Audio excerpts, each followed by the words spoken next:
Assalomu alaykum qadrdonlar, yaxshimisizlar? Mana Xudo xolasa Surxondaryo viloyati Denov tumanidagi obyektimiz tugash qismida Xudo xolasa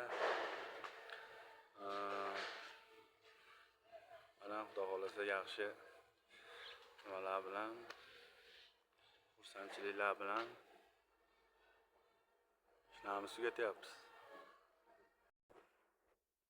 Shunday aylanasiga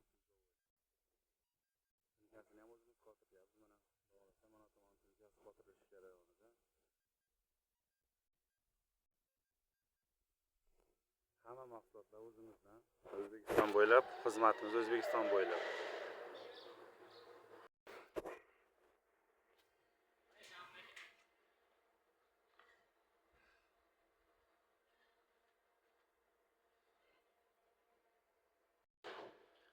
Kimda kim bildirmoqchi bo'lsa, shu ekranlaringizda nomerga telefon qilaverasizlar. Mana bir qator videoga aslan ham bir yozuvchiligini olamiz, Xudo xolasa hozir. Shu uyda ishonib Hoji Akbarga topshirdik.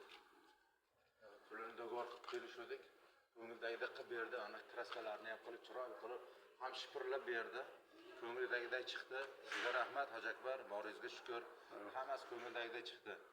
Hammasi mana bu oralar, masofalar uzunrog'ida nima qo'yishni bilmay turdik shu yerga.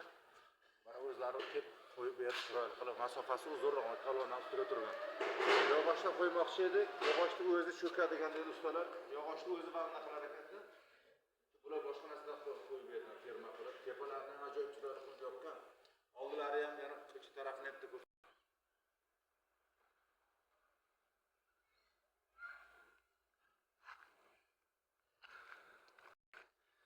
Hoji aka, men yerda 2 metrga chiqaraman desam ishonmadingiz, a? Ha, bezstoyka. Bezstoyga 2 metrga chiqaraman desam. Ustiga chiqib ko'rdim, likillamar ekan. Ustiga chiqib sakrab ham ko'rdim.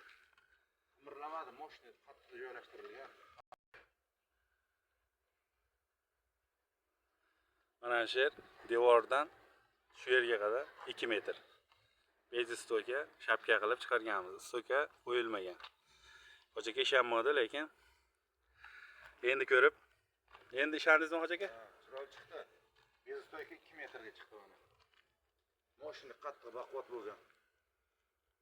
Xo'p, sog' bo'linglar, ekranda nomerlarga telefon qilaverasizlar.